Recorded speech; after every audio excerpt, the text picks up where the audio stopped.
Many pictures of the mother represent aspects of her with which perhaps you are not familiar or with which you are not always in tune. That may be one of the answers. Another answer is that the pictures which you do not appreciate are those which the mother grants to certain people who are very particular about them and who appreciate them very much. As editor of Mother India, you have the chance of expressing something about the future poetry, especially as you had the rare opportunity of intimate correspondence with Sri Aurobindo.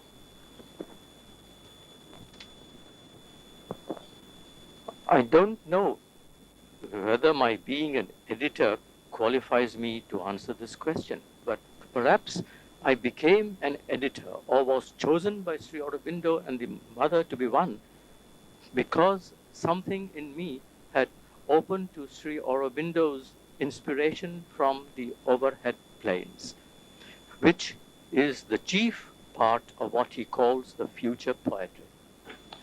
Now, Amal, why does the mother give so much freedom to us instead of pushing us forward or stopping our wrong moments? This yoga is said to be evolutionary. Nothing can evolve and become a part of one's nature unless it is developed in perfect freedom and is not something superimposed.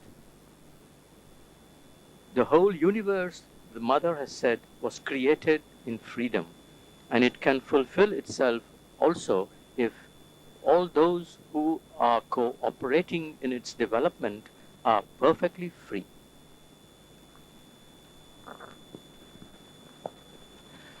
Looking at people here, don't you feel they are about to create a new religion?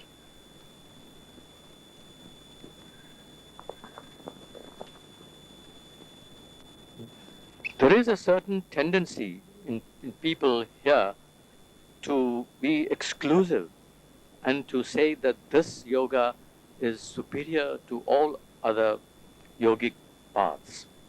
But by and large, I think people do understand that neither Sri Aurobindo nor the mother intend to create a new religion.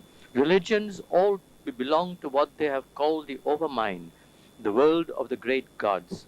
What Sri Aurobindo and the mother want to manifest is the world of the supermind, which is above all religions.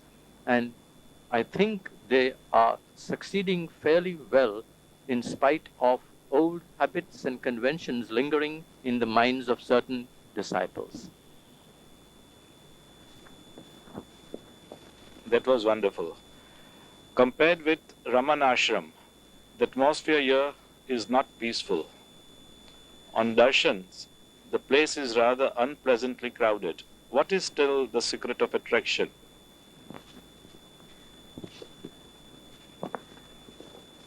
I think the peace here has to be understood in a special way.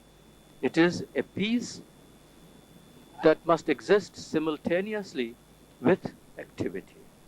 In Raman Ashram, the stress is on peace. Here, the stress is on a new life whose basis is peace, but with a new activity radiating from that source. And I would add that here you have two atmospheres.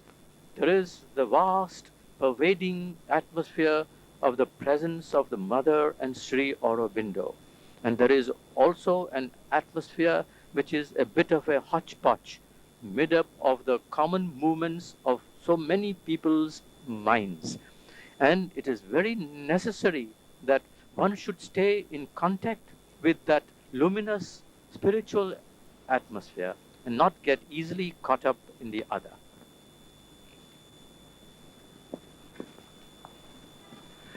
That was rather wonderful, Amal. Now, Amal, is it necessary for the transformation to stay here? This refers to the experience you had in the train in connection with the supermind's manifestation. In order to be inwardly in touch with the Mother and Sri Aurobindo, it is not necessary to stay here all the time. But there is a concentration of spiritual power here. And time and again, one has to come to the source to drink the essential nectar. Also, when the work of transformation comes down to the very physical, it is absolutely necessary to be near the physical being of the mother, which is undergoing transformation. As regards my experience in the train,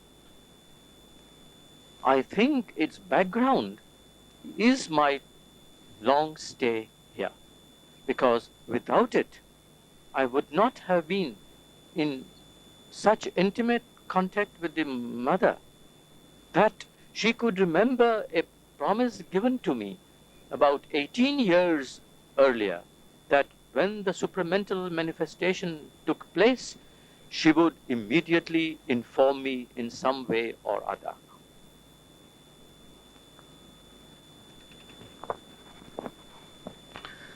Now, Amal, what is the meaning of Om on the foundation stone of the Matri Mandir?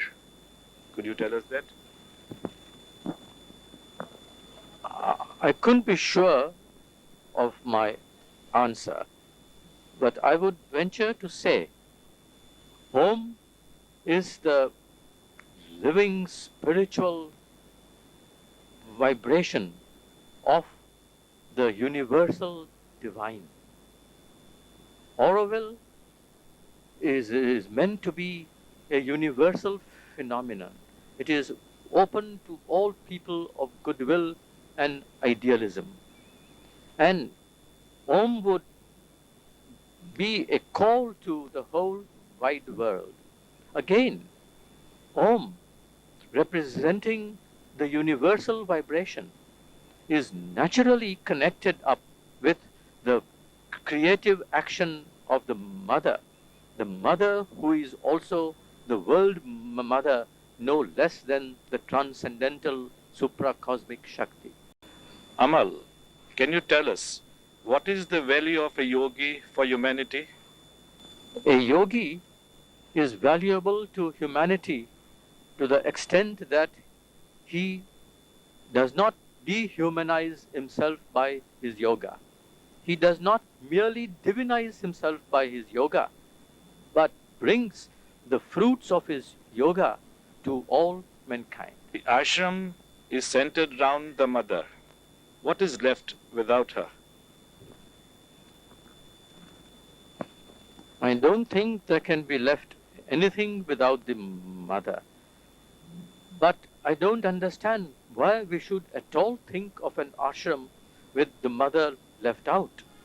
The mother's work is to complete and fulfill what Sri Aurobindo has wanted to do, and that is a complete divinization of her very physical being. And one of the results of that divinization would be the ability on her part to continue living as long as she wants and as she thinks she is necessary for her work. Now, in this connection, I would ask, are there higher developed personalities to continue her work?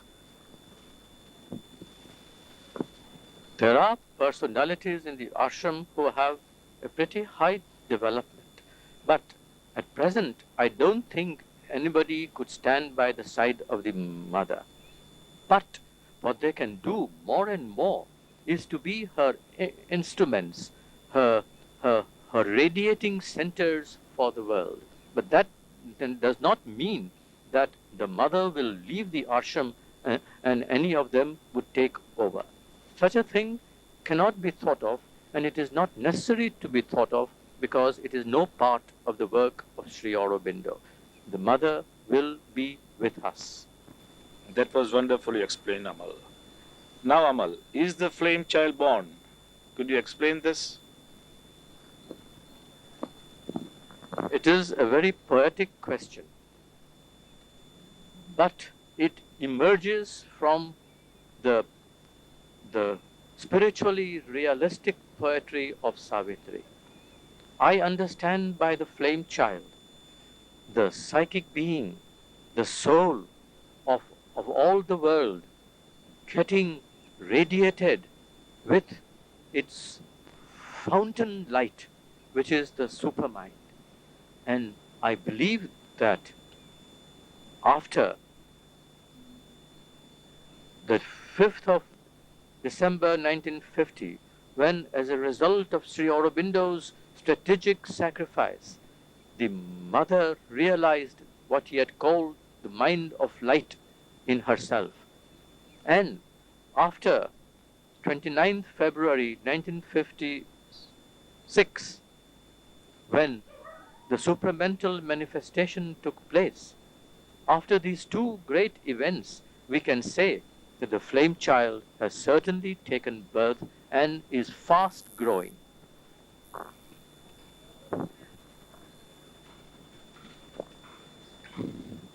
What does the ashram mean for the world?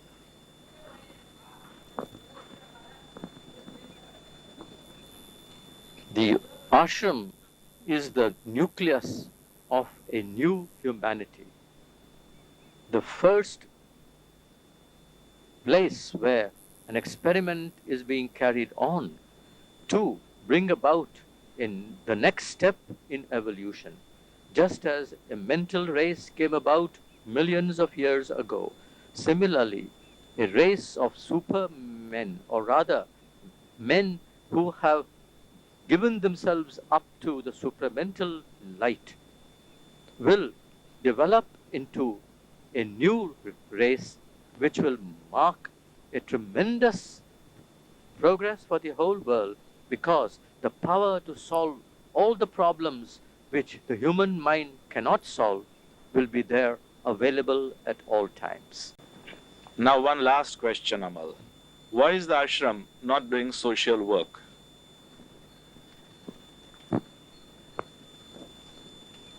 Social work is not the be-all and end-all of all existence.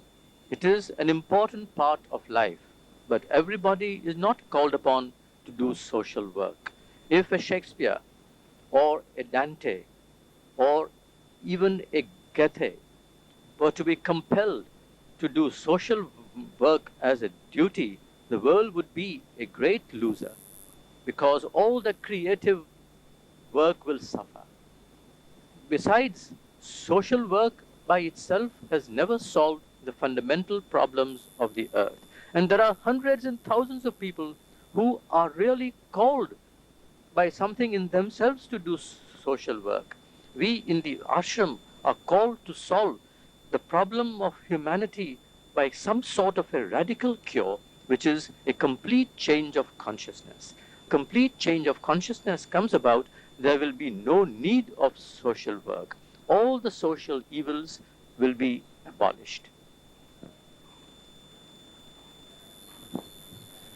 No, Amal, there's a very last question. If you would be so kind to read out your favorite lines from Savitri. There are many passages in Savitri which are my favorites. I think I shall pick out just the one which was my first favorite. It occurs in Book 1, Canto 2. It is a description of Savitri.